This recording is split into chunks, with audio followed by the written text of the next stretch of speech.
Minister Benjamin Netanyahu has submitted a plan outlining what role the State of Israel will play in the Gaza Strip once the war ends. The blueprint is the first formal post-war vision presented to Parliament.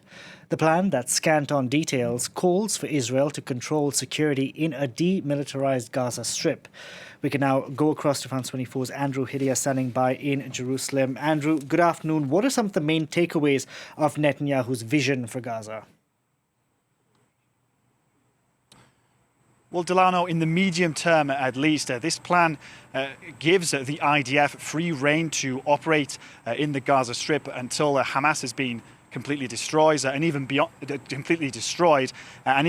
that, until the plan says all security threats have been removed. Now, in terms of who would run the Gaza Strip, the plan uses quite vague language. It says that civilian affairs will be run by local officials who, I quote, who don't have ties to countries or entities that support terrorism. The plan also moves forward with an Israeli government project to establish a security buffer zone on the Palestinian side of the border. Now that puts the Israeli government at odds with the Biden administration, which doesn't want any reduction in Palestinian land, bearing in mind that the Gaza Strip is already a tiny enclave.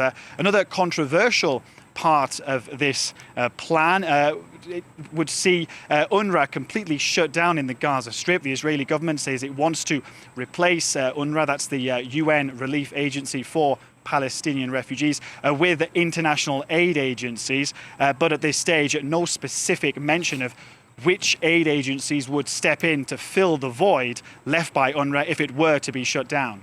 And Andrew, does this plan talk about reconstruction in the Gaza Strip given the scale of destruction over the past 4 months?